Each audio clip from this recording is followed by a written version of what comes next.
The investigation into the deadly shooting at the mall in Columbia. Fox 45 has team coverage of that shooting and the 4 new pieces of information we have learned since last night. And people started running and they said somebody's down there and he's got a gun. And I heard at least 8 to 10 gunshots. Chaos in the corridors of the mall. Hear from people who witnessed that deadly shooting. And we are preparing for yet another round of frigid air. Tony Pagnotti with your weather authority forecast, including when we'll see some highs in the teens. You're watching Fox 45 Morning News Weekends. Good morning, everyone. We continue our team coverage at this hour of the deadly shooting at the mall in Columbia. Amber Miller is live at the mall this morning. She is in the media staging area and will bring us the very latest on the investigation. Karen Parks is there as well today. She's going to focus on the reactions from those who were inside the mall when the shots rang out.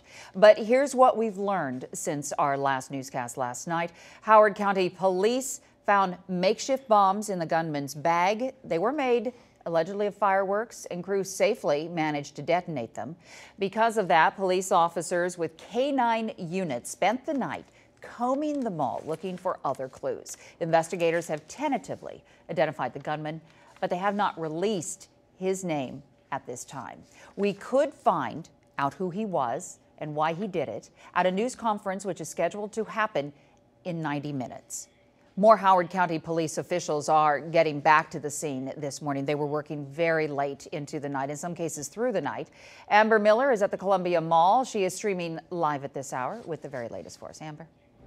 Good morning, Marianne. We definitely see more of a police presence at this particular hour. As we told you a little earlier, Howard County Police told us on yesterday that they would be back on scene, back online, checking Facebook, updating Facebook, Twitter, and all of those things by 7:30 this morning. And so it looks like there is more of a police presence here at this particular hour. Now, as you said, a press conference is scheduled for 9:30. Obviously, we will be here to get all the latest. Now, just before 11 last night, Howard County Police tweeted this message, and we're just going to reiterate some of the things that you said. It said the shooter is tentatively identified. Howard County Police still following up on leads. Obviously, that will be one of our main questions at the 9:30 press conference. Who is this person who is responsible for the deadly shootings that happened here at Columbia Mall? The suspect, as we know, police say is one of the 3 deceased in the mall shooting. A news release that we received from the police department last night says it is believed that the suspected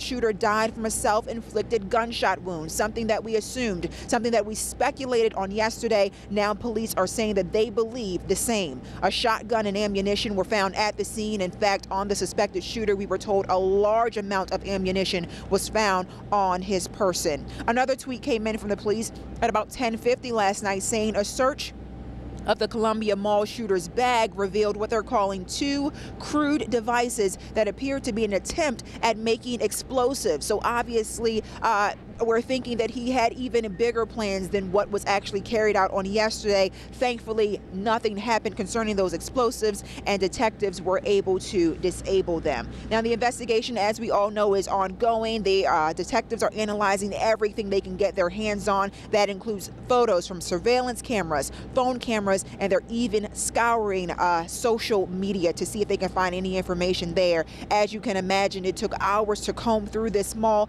It's a relatively large mall, not a strip mall, not 1-2 stores, but a large mall, and so it took some time to go through the entire mall, the offices, the stores, the bathrooms, dressing rooms, etc., to make sure they cleared everything and got everyone out safely. Now, coming up, we'll hear from the Howard County executive talking about that particular effort. And just so you know, if you were in the mall on yesterday and obviously you had to make haste to get out of the mall, you may have left some things on the inside. We're told the mall is closed today, and therefore you won't be able to get in. So you are advised to call mall management to retrieve your items. As for vehicles, as you can see, the parking lot still has vehicles in it. You can come and get your car if you left it on yesterday. You actually could have come last night, but we're informing you that you can also come today, pick up your car, and that will absolutely be no problem. Marianne?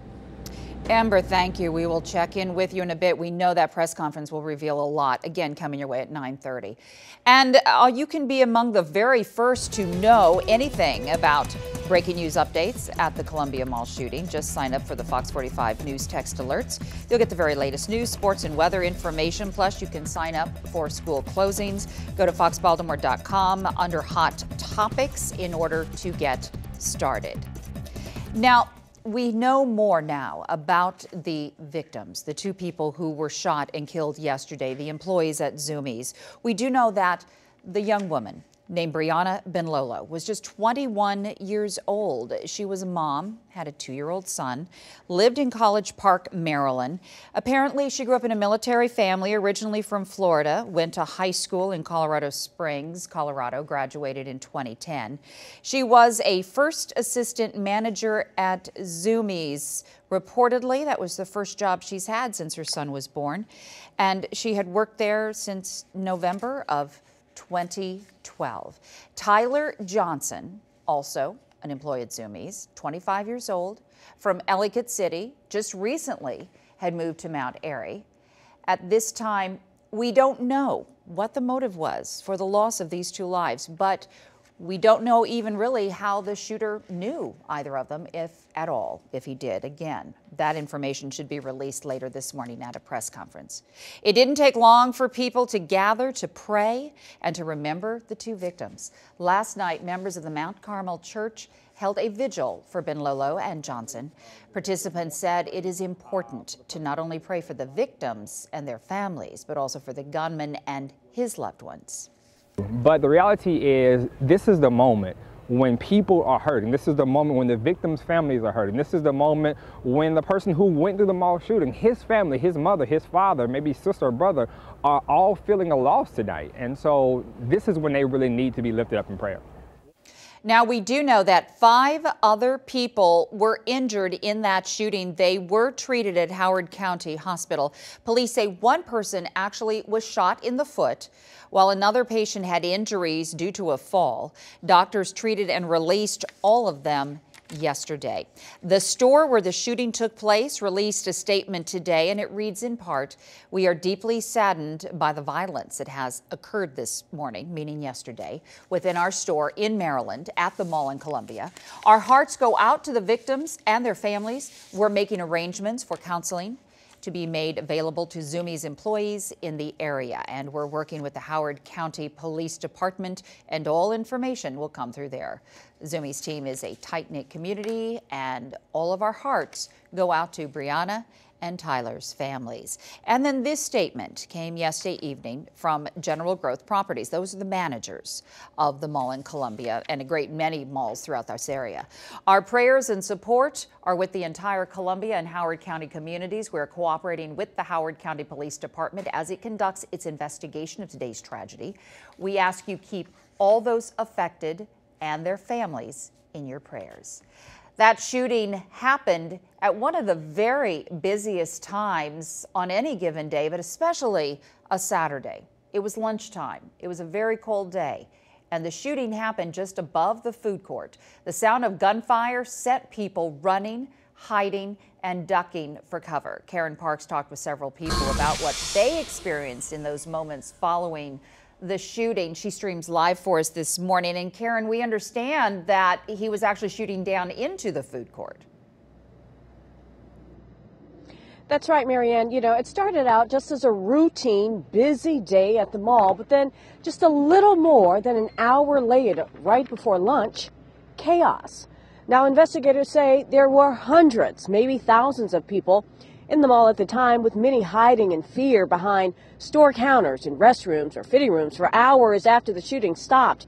We are not sure where shots were fired first, inside the store or the food court, but the shots sent customers scrambling and employees into lockdown. It was like there was a shooter, somebody shooting people. And so one particular gentleman ran into the store and he said he saw a man standing on the upper level over the food court taking shots at people randomly. And then he had run. And then at that time, put everybody in the store. Customers came in the store. We just locked it down. Now, the mall closed for the rest of the day after the shooting, and today the mall will be closed as well. This is still considered a very active crime scene, so there's still no word on when the mall will reopen. Reporting live here in Columbia, Karen Parks, Fox 45 News. All right, Karen, thank you. And of course, you can hear even more from the witnesses to this tragic crime by visiting our website, foxbaltimore.com, and then clicking on Raw News. Shoppers who had to leave their vehicles behind are now able to go pick them up. And of course, that applies to anybody who left items inside the mall in their haste to get out. They do want you to pick them up immediately. You can call the mall's public safety office. Here's their number, 410-730-3302. And for those who need some help coping with this, the Archdiocese of Baltimore is making therapists available today to offer counseling services following the shooting. Counselors will be available. They'll be at St. John's Catholic Church in Columbia from 9 until noon today, and then again from 5:30 until 8 o'clock. That service is available to everyone in the community of all faiths. We will continue to update this story on our digital platforms, our website, foxbaltimore.com, our Facebook page, facebook.com/foxbaltimore, and on Twitter at Fox Baltimore. We are using hashtag Columbia Mall shooting. And of course, we'll continue to cover it right here on Fox 45 as well. And to recap what we know this morning, investigators have tentatively identified the Columbia Mall gunman, but they have not released his name at this time. They found explosives in his bag. The devices were made of fireworks, detonated safely. The gunman killed 2 people. Both victims worked at Zumi's store in the mall.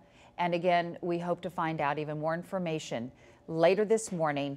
Once more, press conference by Howard County authorities scheduled for 9:30 at the mall. Amber Miller is there with the other media this morning, and we will have full coverage of that. In other news today, we are gearing up for yet another blast of winter. In case you haven't noticed, it's really cold out there today. Here's Tony with a preview of our frigid forecast. Tony?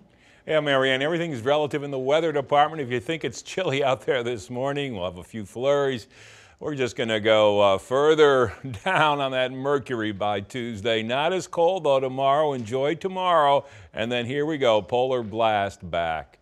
All right, so we had some of those snow showers, a few squalls last night. They had big bursts come down and they dissipate.